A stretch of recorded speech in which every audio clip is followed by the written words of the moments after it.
Okay, good afternoon to all. Today I would like to welcome Dr. Akela Kuwahara. Dr. Kuwahara is a Fulbright Fellow and visiting professor at the Elias State University. She is teaching course on development biology and next generation sequencing techniques. Dr. Kuwahara is earned her PhD from the University of California at San Francisco, where she studied early mammalian development and genomics. Her public lecture will be about how do mammalian embryos form lungs and digestive system. So without further ado, please welcome Dr. Akela Kuwahara. Thank you.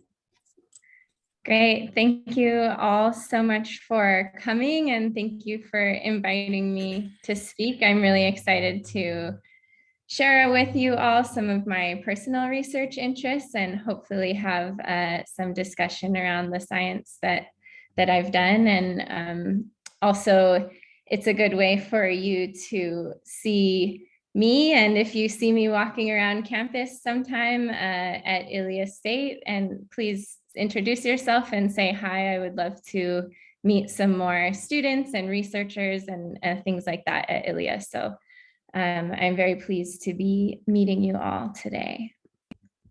Okay, I will get started.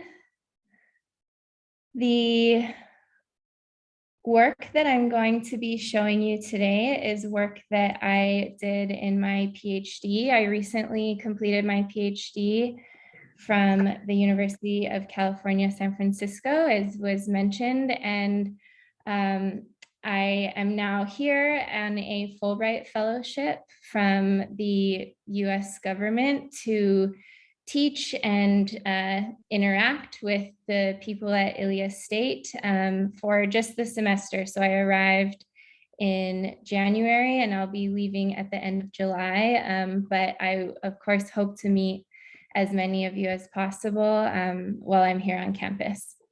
But today I'll be sharing with you a story about my research that focuses on how we form the tubes that we all use to eat and breathe. And these tubes are the trachea, which goes to the lungs, and the esophagus, which leads to the stomach. And I'll talk a lot more. We'll all be very familiar with this by the end of the presentation. My initial interests in science were really around how organisms form. How does the embryo develop from something that looks like just a ball of cells that doesn't really make any sense? We don't know what's happening in these cells here, and to something that we can recognize as an organism with an eye, a head, arms and legs, etc. And if we look into these organisms, even at these very early stages in development, we can see that there's a lot of complex things happening within the organism, and organs are forming and cells are communicating with each other. And there are a lot of very important decisions that the cells have to make in order for this entire process to proceed correctly. The images that you're looking at here are the embryos from a developing mouse. So these have been dissected from a pregnant mouse, and the numbers at the top of each embryo is how many days that mouse was pregnant for. So for example, this, say, E9.5 means embryonic day 9.5. That means this embryo is 9.5 days old. And we'll be using these kind of days throughout the presentation to look at different time points in development. So I wanted to introduce that here. Specifically, what I was focused on in my graduate research and the story that I'll tell you about today is the development of the trachea, the lungs, and the esophagus. So in a human, they're located here. The trachea is the tube that leads from our mouth to our lungs. It's what allows air to get into our lungs. The esophagus is what leads from our mouth to our stomach. It's what allows food to get down to our stomach. So I think we can all agree that eating and breathing are really important, and that the correct formation of these tubes is really necessary for us to both be able to get oxygen and get food and nutrients. So these structures are critical for all life on Earth that eats and breathes air. In the mouse embryo, the early development of these structures happens between embryonic day 9.5 and 11.5. So it happens fairly early in development, or I guess you could say maybe in the middle of the developmental process. And it starts actually where these two structures are just connected in one single tube. This is just a very simple tube that is leading from the developing mouth of the embryo all the way down to where the stomach will develop. And this tube over 2 days, so 48 hours, undergoes a dramatic change in the shape and development to separate into two distinct tubes, and to also branch out and start to form the developing lungs. The two tubes are connected at the top, which is the pharynx, and this is what then connects to our mouth. So they have to be connected at some point, and then they separate into these two distinct structures. This is what that looks like in 3 dimensions in the mouse. So here at 3 different time points, what my colleagues and I did was dissect the trachea and esophagus, or the developing structures, from these tiny, tiny embryos. We dissect them out and we perform a technique called immunofluorescent staining. And this technique uses antibodies that recognize a specific protein of interest. And these antibodies also have a fluorescent tag on them, so that when we look under the microscope, we can see the color, and that color represents where our protein of interest is found. And we used this technique a lot to visualize the development of these structures. So here we are when there's just a single tube, and I'm showing you the expression of a very important gene or protein, NKX2.1, that is only found on 1/2 of this tube. And that half is the half that will continue to develop the trachea and the lungs. And it's not present in the tube that will become the esophagus.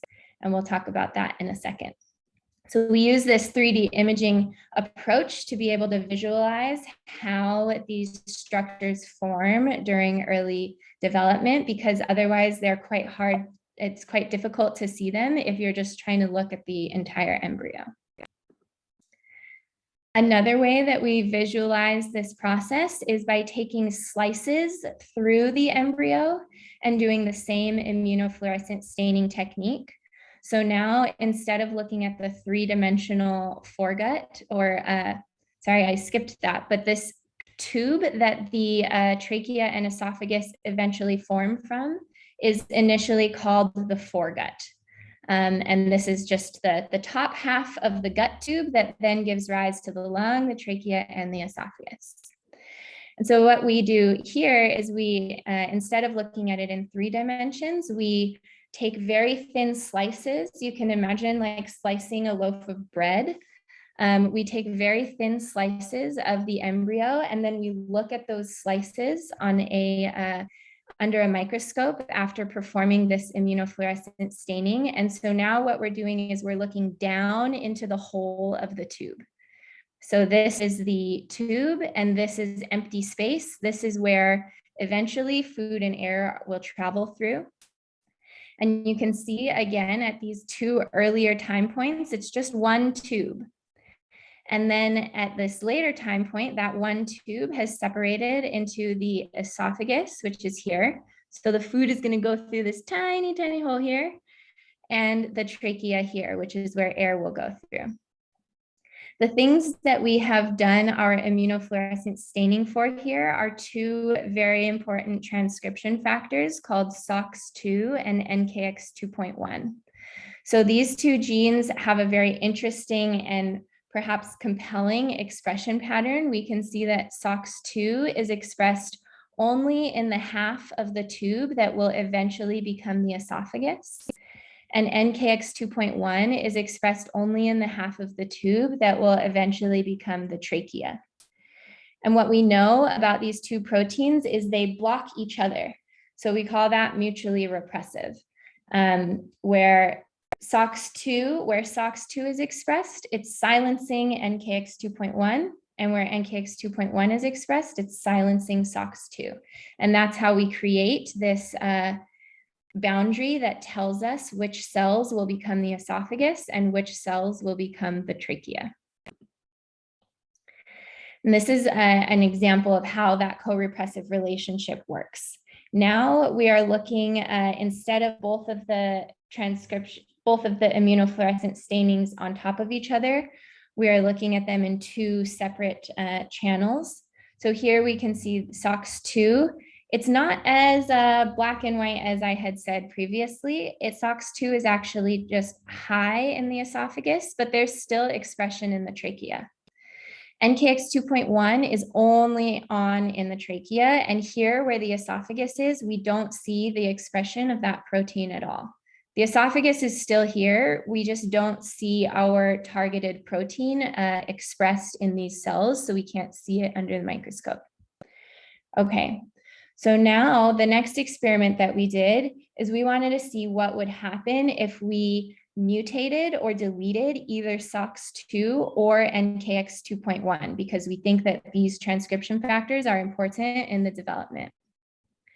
So now we created a mouse where we genetically deleted NKX 2.1. And what we see is that what's most obvious is we only have one tube now. So here in this embryo, the trachea and the esophagus fail to separate. And because of this, the embryo can't survive after birth because it can't properly separate air and food, and it cannot properly eat or breathe. The other thing that we see is here's our tube. There's 0 NKX 2.1 because we deleted it. And the entire tube is filled with SOX2. We can also do the opposite experiment where we delete SOX2. So this is a mouse embryo that has, we've genetically deleted SOX2. So now there's no SOX2. And we see the same phenotype where we see just one tube instead of the two distinct tubes. And now this entire tube is expressing NKX 2.1. So this experiment tells us that both NKX 2.1 and SOX2 are critical for the separation of the lungs and the trachea from the esophagus, and that they're also mutually repressive, so that when you lose one, the other one takes over the entire tube. Okay. My story that I'll tell you today focuses mostly on NKX 2.1, and there's still a lot to be discovered about the role of SOX2 in this process. NKX 2.1 mutant embryos, like I said, they have severe foregut and lung defects. So if we were to look at this in a cartoon, you can see that there's only one tube. They have failed to separate, and the lungs also fail to fully develop in these embryos. They don't form the correct structures that they should. We can also see that the pattern of cartilage in mice that have NKX 2.1 deleted is also disturbed. So here we're staining for the tracheal cartilage. These are rings. You can feel them if you kind of rub your throat. These are the stiff rings of cartilage that hold your trachea open. It's important that it stays open so that air can flow through. And in NKX 2.1 mutants, the organization of this is completely lost, and there's no structure to the tube that is remaining in these mutants. This is really resemblant of a human birth defect called tracheoesophageal fistula. Tracheoesophageal fistulas are defects where there is an improper connection between the trachea and the esophagus. And this can happen at multiple places along the trachea and the esophagus. And if infant is born with this disorder, it must be immediately corrected surgically, or the infant will not survive, because it risks either getting food into the lungs and getting a lung infection, or if the defect is severe, then the infant can't properly eat or breathe at all, and it can be very dangerous for the infant. And so for this reason, we're very curious to study what genes are involved in the development of these structures, so that we can better understand how birth defects like this happen. So to dig into more about what NKX 2.1 is doing in this process and why might it be important, I first need to tell you that NKX 2.1 is a transcription factor. So transcription factor is a protein that binds to DNA and either turns on or off target genes. And transcription factors can bind to many places in the genome, and they act on their target genes by either turning on the transcription of those genes or turning off the transcription of those genes. NKX 2.1 has both capabilities. It can both activate genes and repress genes. It's not known to have other jobs in the cell. So when we're wondering what is NKX 2.1 doing in this process, we know that it must be doing something through gene regulation. It must be regulating some important genes that are required in the development of the lungs and the trachea. So now we can ask, what specifically is NKX 2.1 regulating to control trachea and lung development? But actually, this is a very difficult question when you have a system that you really don't know a lot about. And that's what the system that we're studying, that's the state that it's in. We actually don't even know what the genes are that are often expressed in the trachea and esophagus. We know some, for example, I showed you two, NKX 2.1 and SOX2, but overall, we don't know the list of genes that are turned on in the trachea and on in the esophagus that might be important. And so this was the first question that we set out to answer. And the way that we did this is we did RNA sequencing of the trachea and the esophagus dissected out of mouse embryos. So this is the foregut structure that I dissected from this mouse embryo. And it has the pharynx, the trachea, the lungs here, and the stomach. This is about 2 millimeters long here. So it's very, very tiny. And so we dissected the trachea and the esophagus. We isolated mRNA from these cells. And then we did next generation sequencing to identify which genes were expressed in the trachea and the esophagus. And this is what the results look like, or this is one way that we looked at the results. In this plot, every dot here is a gene.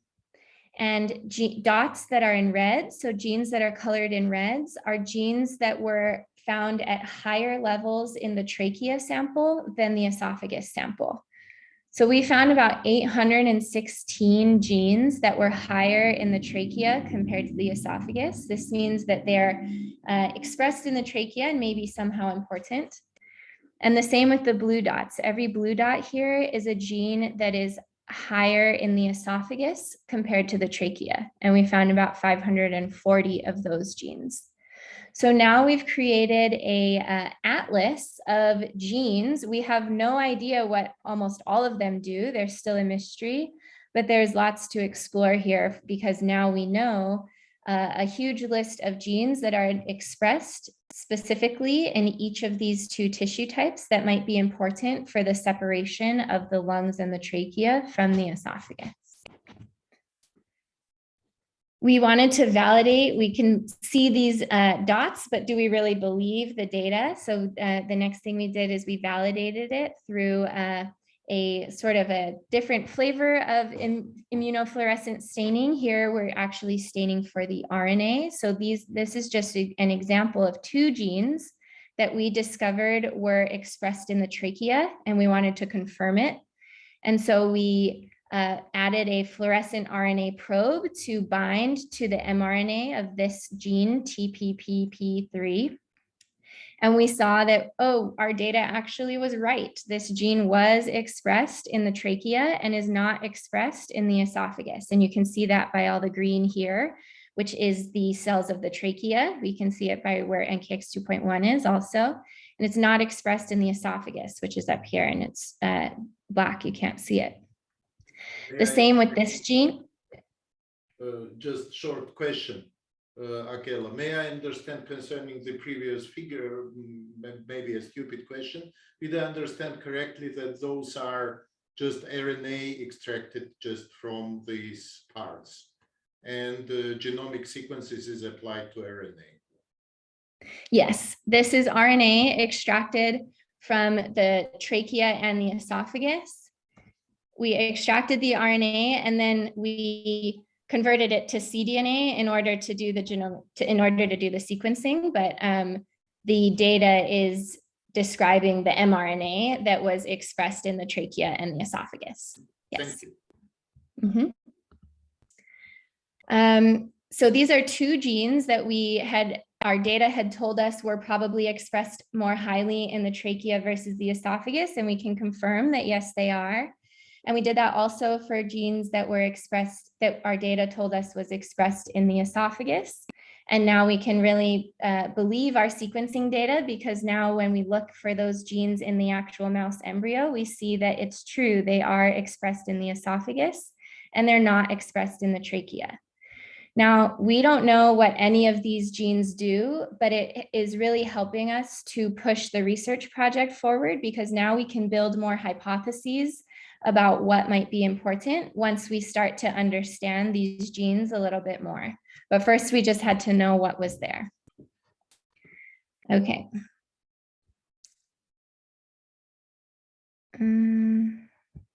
Sorry, my computer froze a bit. Okay.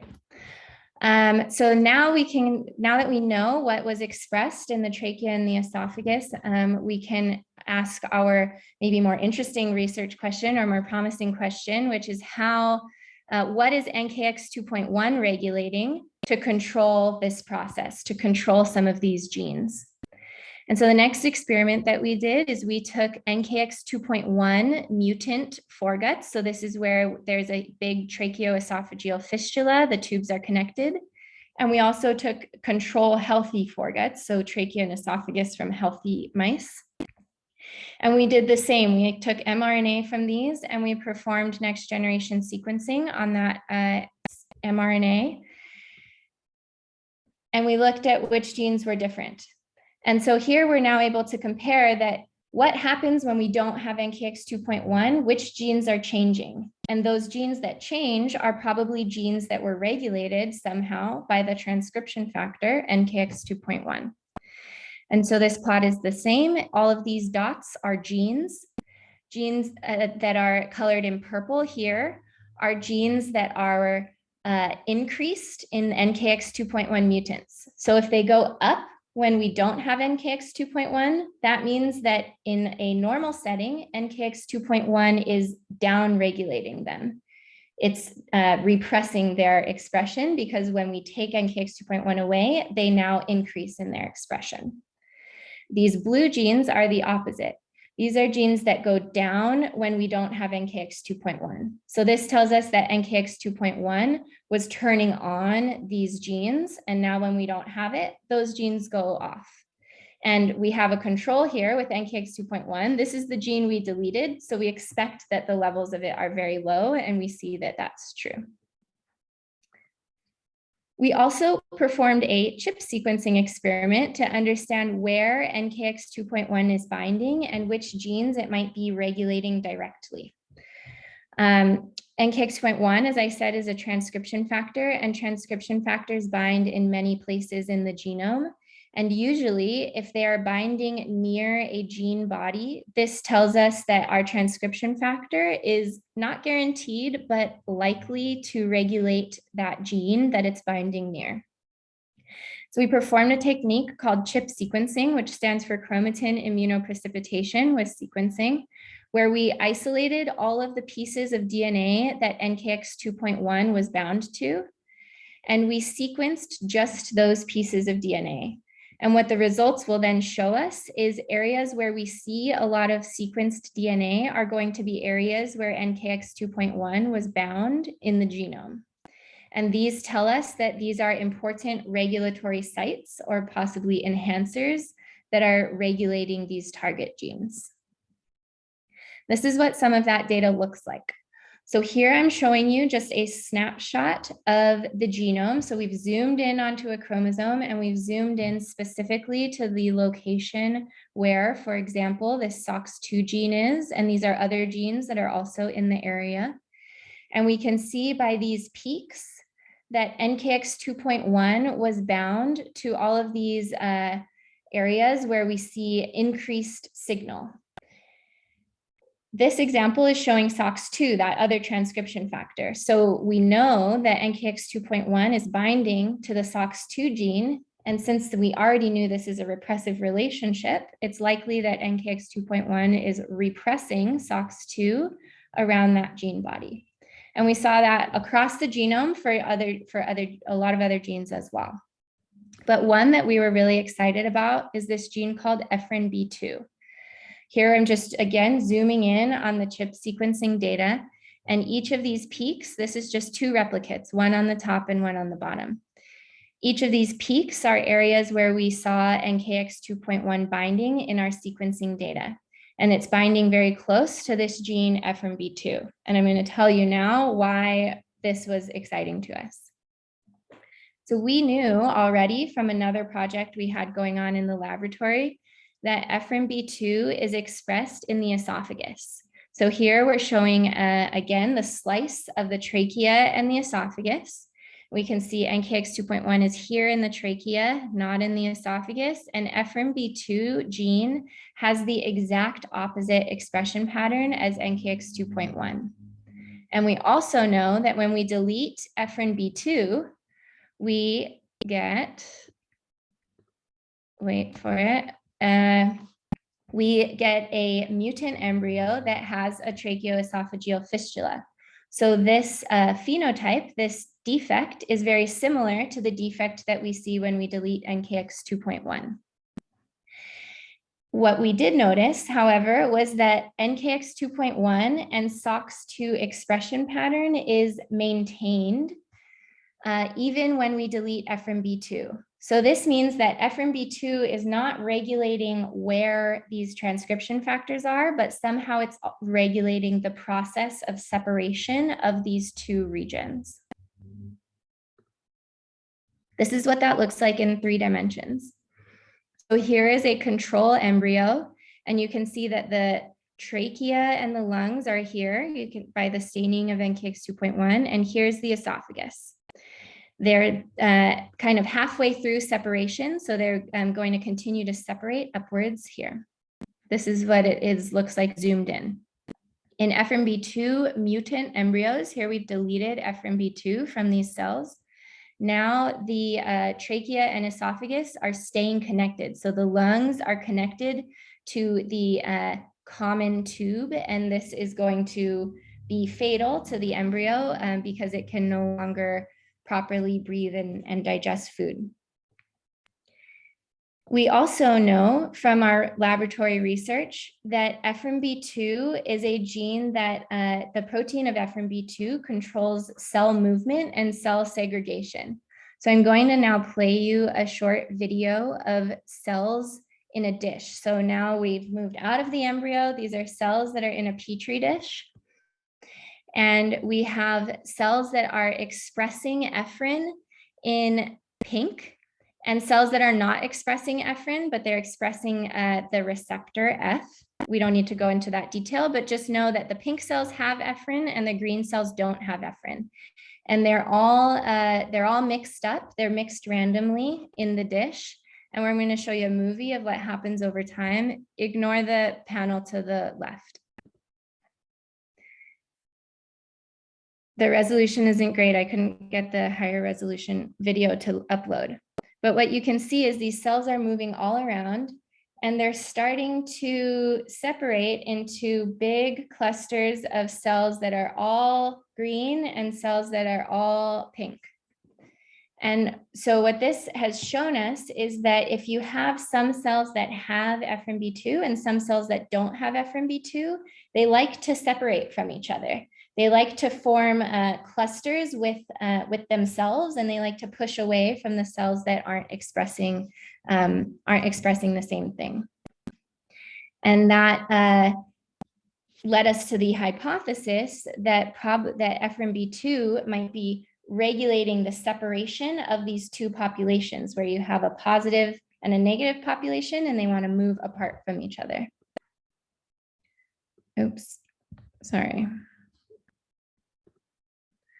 All right, so when we saw that NKX 2.1 might be regulating FMB2, this was really exciting to us because it was helping us to complete the pathway of how, or at least one way, that NKX 2.1 might be regulating the process of lung and trachea development by regulating this FMB2 gene that then controls the separation of the trachea and the esophagus. So that led us to a model that looks like this, where initially you have SOX2 expression in the cells that are going to become the esophagus, and NKX 2.1 expression in the cells that are going to become the trachea. And NKX 2.1 is important to turn off FMB2 in all of these cells.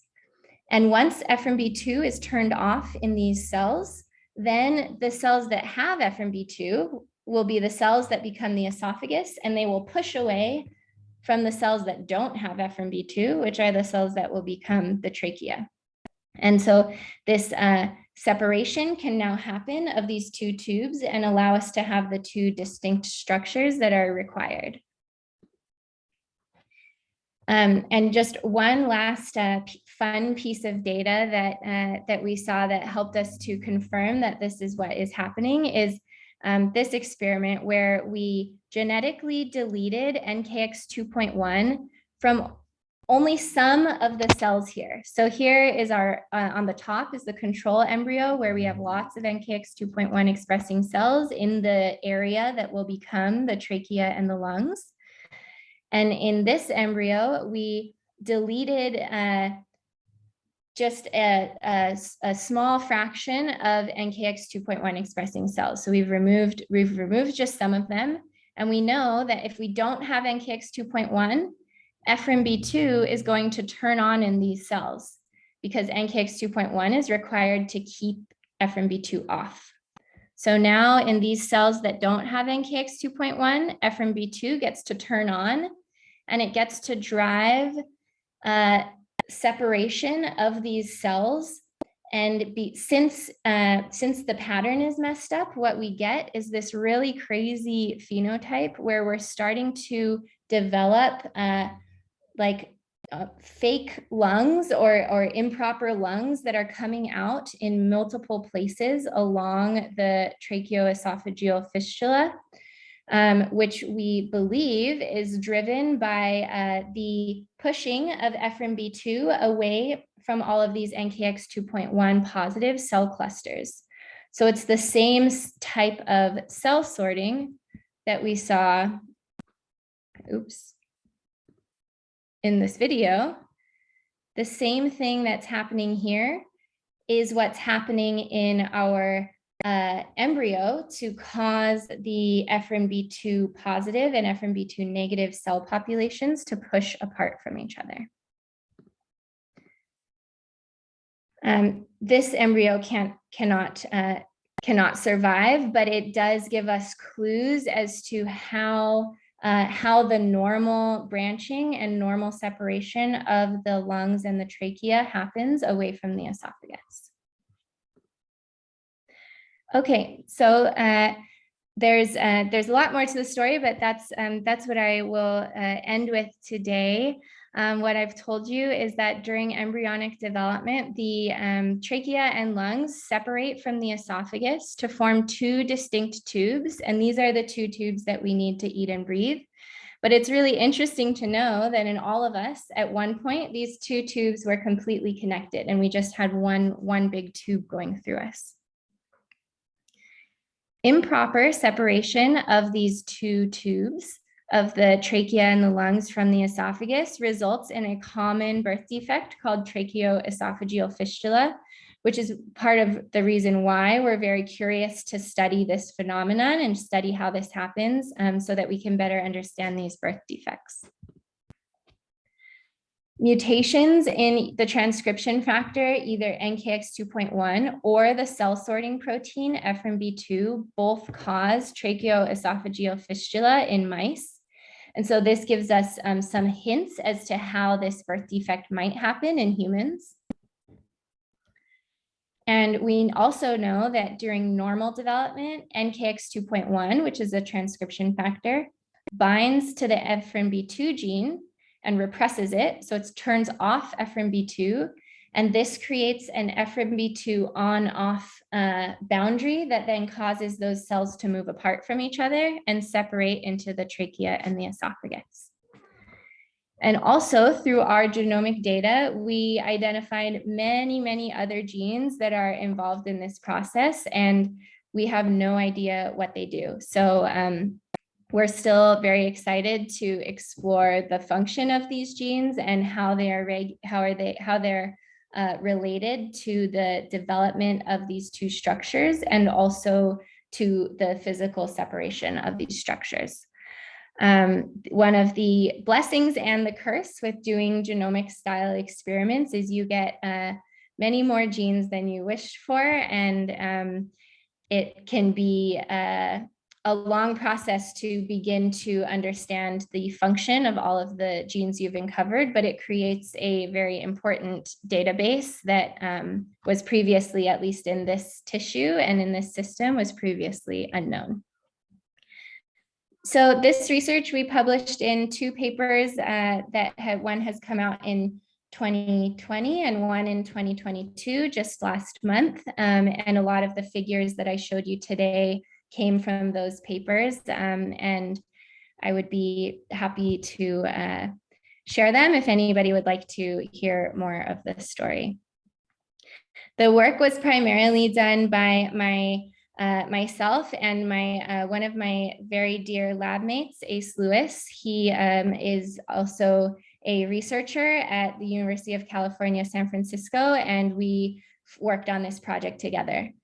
My research mentor was Dr. Jeffrey Bush, and he runs a lab that studies many different types of developmental defects, ranging from cleft palate to defects in the brain and in the facial development. So we have multiple different projects going on in the lab, and ours was just a subset of that research. And this is our amazing research group.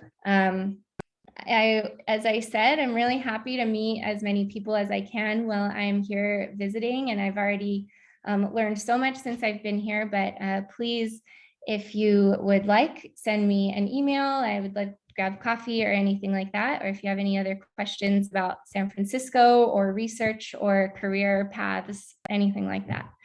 And I would also invite, we have an ongoing class on Tuesdays and Thursdays that discusses some of the techniques that I shared today and some of the concepts of developmental biology.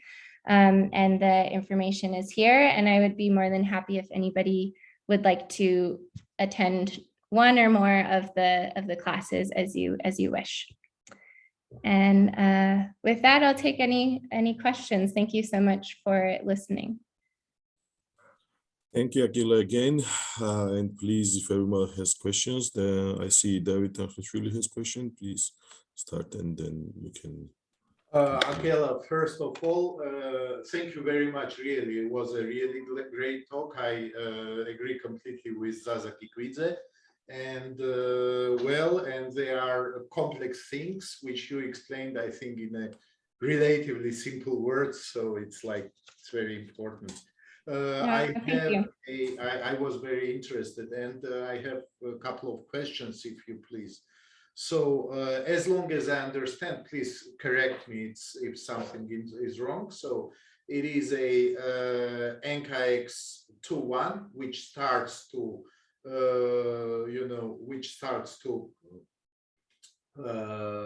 act in the bud, right?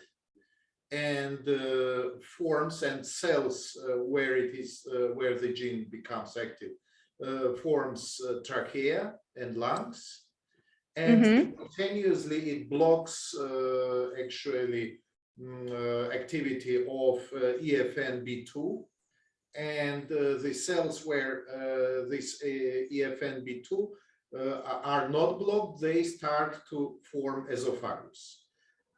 Correct? Yes. Yes, correct. Yeah. Both are actually formed from endoderm, right? From Yes. endodermal cells. And the question is actually, the first question is whether the orientation of the places of the bud affect where the NKX2.1 start to activate.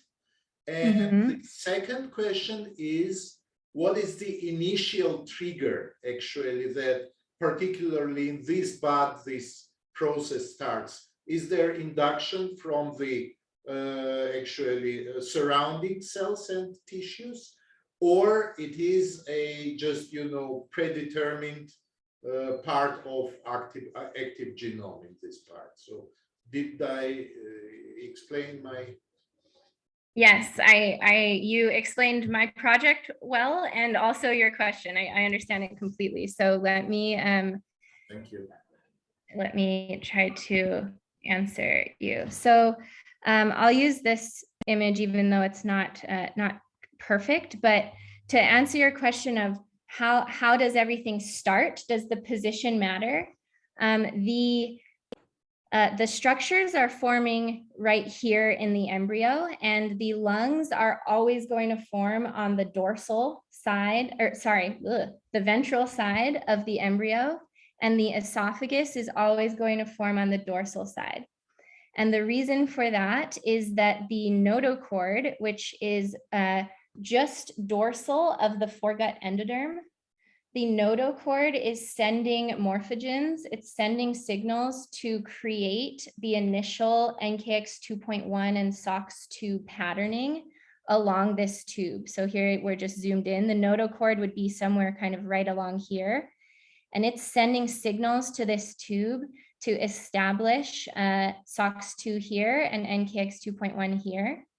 And the heart, which is starting to develop here, is also going to, the cardiac mesoderm is also going to send signals on the ventral side to initiate NKX 2.1 expression in this area. That being said, the specific trigger that starts the budding of the lung buds is still unknown.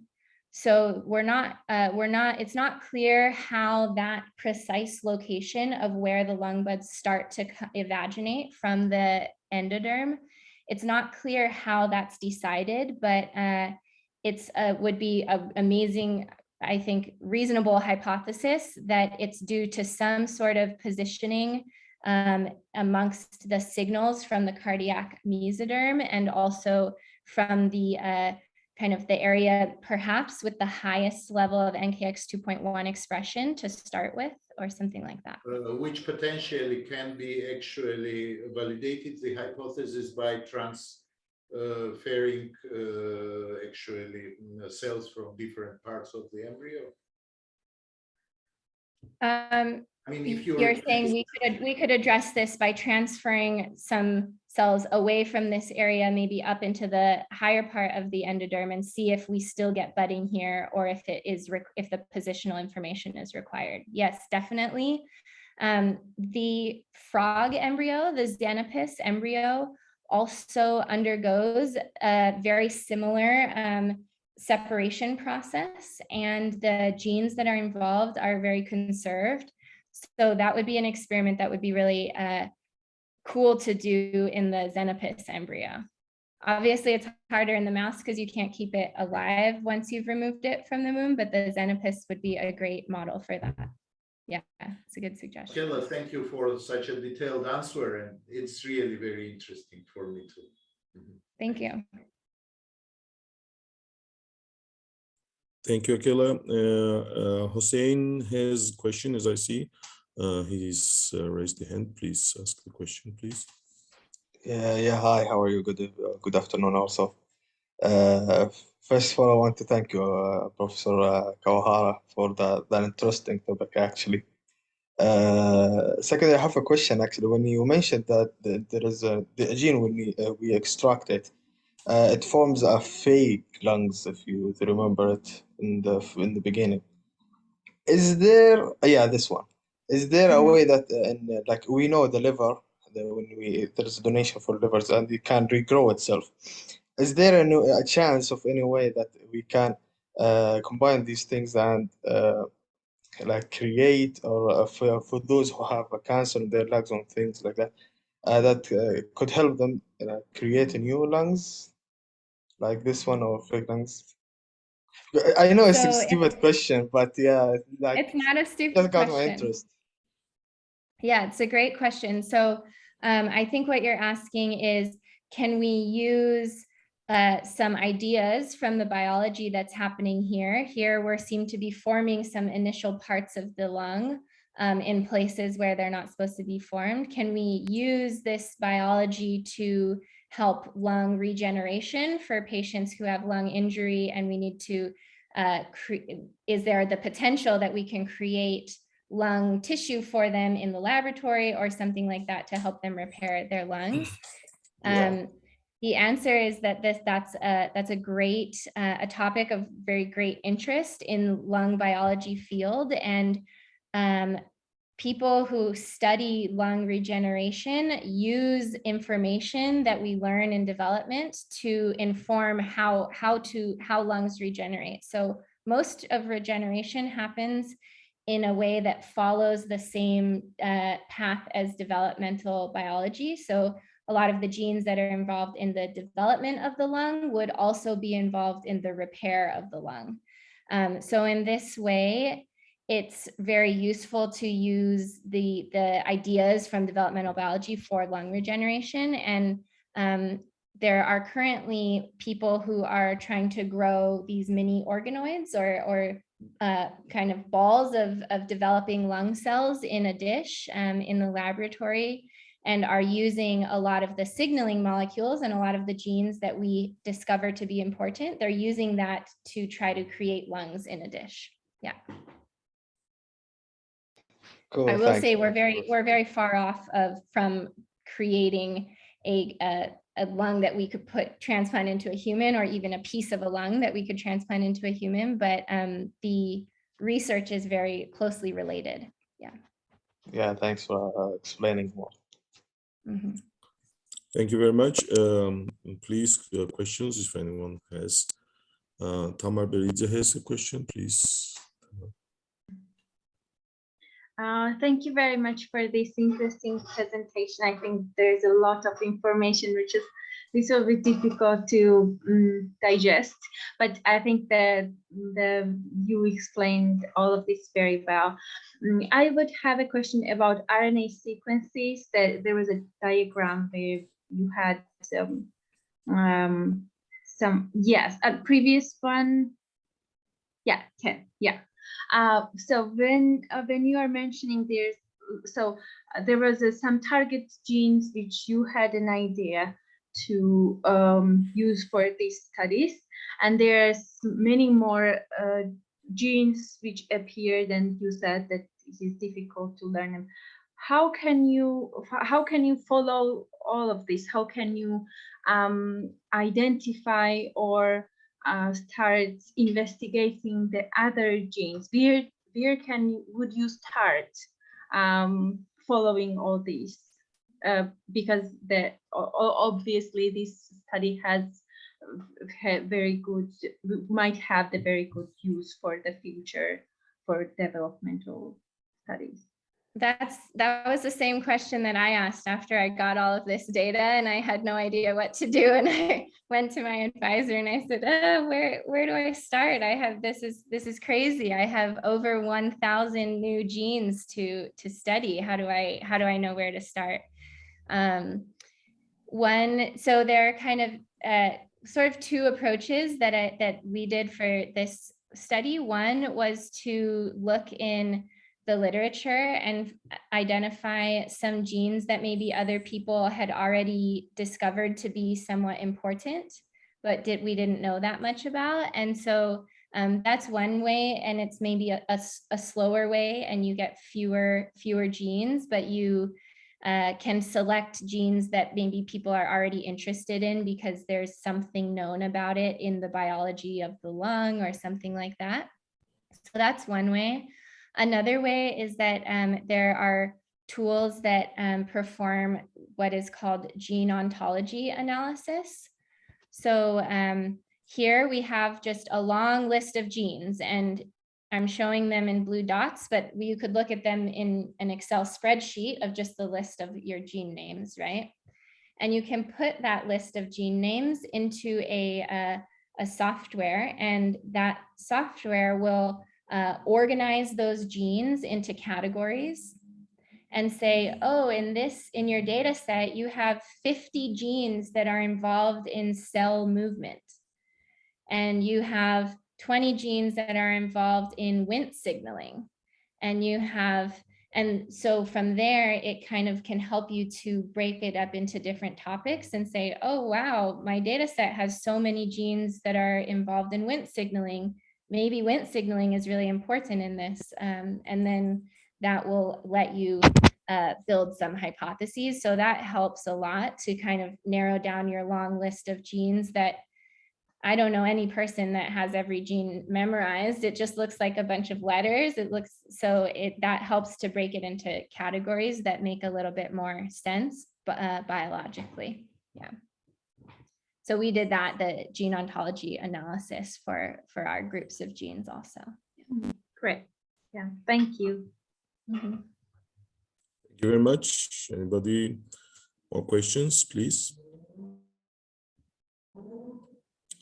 If no one has yet a question, can I ask one question? Akela, you said that, if I understand correctly, you said that there is also the similar type of thing is happening also with humans as well, right? And then you have some disorders which are happening during the birth because of the not properly developed esophagus and digestive tract, Mm-hmm. right? And then but this is controlled predominantly by the gene expression, as I understand, and not by the particular genetics, right, of it.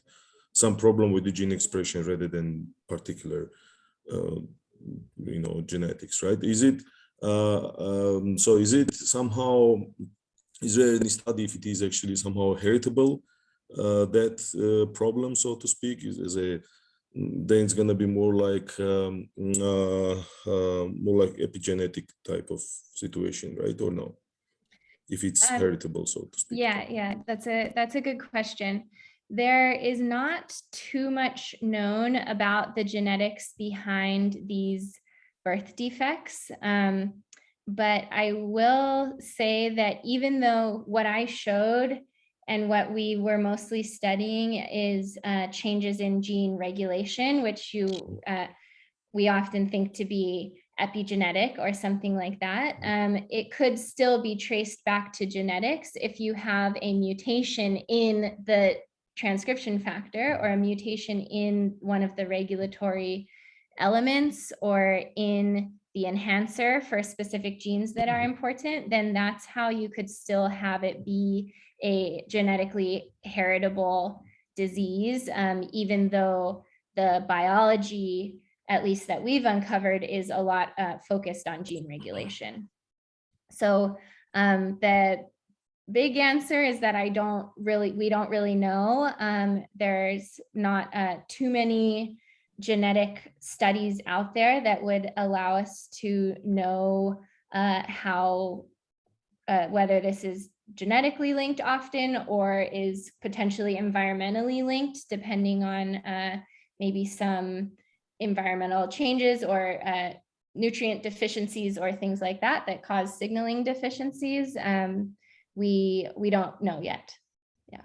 So is it like I mean, how often this particular disorder is happening with humans? Do you know? Yeah, What's the prevalence? the rate is 1 in 3,000. Mhm. So it's not the most common, but that's actually, it's not rare. That's actually in the field of developmental defects is somewhat common. But there are many different varieties that this defect can happen in, and they're all under the same umbrella of tracheoesophageal fistula, but there's many different forms, and it's likely that these different forms are caused by different defects, either genetically or by signaling molecules or things like that. So 1 in Is it any 3,000 information? encompasses all of these flavors. Yeah, is it any information about if the children know those people do have the similar problems as well? Just as as a descriptive study, so to speak. I think that I won't answer too confidently. I'm not fully sure, but I haven't heard many stories about it being familial, about it being common in one family. So I think that is not the most common way that it's acquired. Yeah. Okay, thank you very much. Please, any questions? Before people will think about questions, I think there are a few things in our chat box here. And the Dr.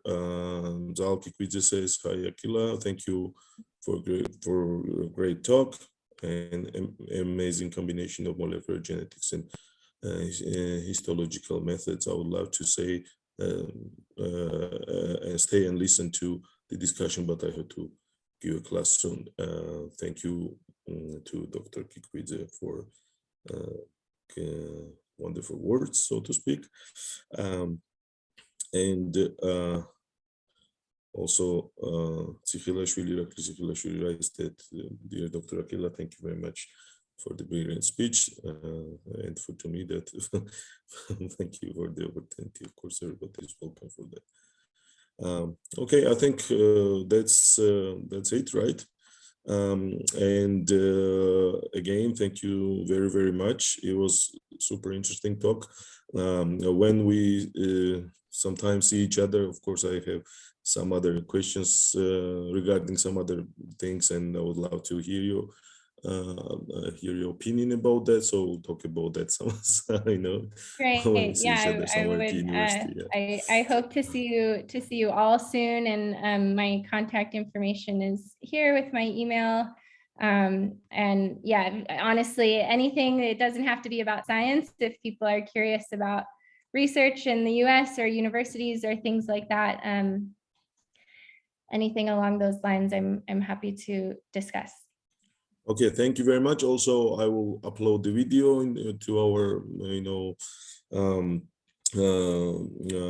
what's the name, to our channel, and also send it out to the people who are into the email list. So also, if you send to me, Akela, your 2 papers, I can also, disseminate these papers throughout the people together with your contact. Great. I'll send them to you. Okay. Yeah.